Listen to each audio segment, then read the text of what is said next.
Hello friends, இந்த வீடியோவில் நம்ம என்ன பார்க்க போறோம்னா சிஎஸ்எஸ்ல பாக்ஸ் மாடலில் பேடிங் டாப்ன்ற ப்ராப்பர்ட்டி பற்றி தான் பார்க்க போகிறோம். வாங்க நான் அதை பற்றி எக்ஸ்பிளைன் பண்ணுறேன். இந்த இடத்துல நான் என்ன பண்ணியிருக்கேன்னா பாடி டேக் ஒன்று கிரியேட் பண்ணியிருக்கேன். அந்த பாடி டேக்குள்ள ஒரு பி டேக் ஒன்று கிரியேட் பண்ணிட்டு ப்ளஸ் அதுக்குள்ள பாக்ஸ் மாடல் பேடிங்னு ஒரு கண்டென்ட்டை ஆட் பண்ணியிருக்கேன். இந்த பி டேக்கை வந்து நான் இந்த இன்டர்னல் சிஎஸ்ல கால் பண்ணி அதோட பேக்ரவுண்ட் கலர் ப்ராப்பர்ட்டியை எல்லோன்னு மாற்றிருக்கேன். நாங்கள் இதை நான் உங்களுக்கு நார்மலாக ரன் பண்ணி கேட்டுறேன்.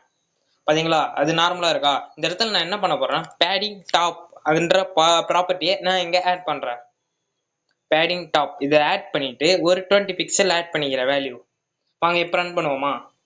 பார்த்தீங்களா, அந்த கண்டென்ட்டோட டாப்பில் 20 பிக்சல் அளவுக்கு ஒரு பேடிங் ஆட் ஆயிருக்கு. வாங்க நம்ம இதை கன்சோல் ஸ்க்ரீனை பார்த்து தெரிஞ்சுக்கலாம்.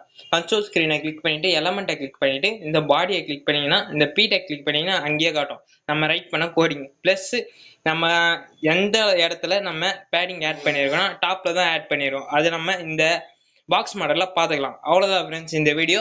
இது மாதிரி இன்னும் நிறைய இன்ஃபர்மேஷன் நீங்கள் தெரிஞ்சுக்கணும்னா மறக்காமல் என்னோட சேனல் சப்ஸ்கிரைப் பண்ணுறேங்க. அடுத்த வீடியோவில் பார்க்கலாம்.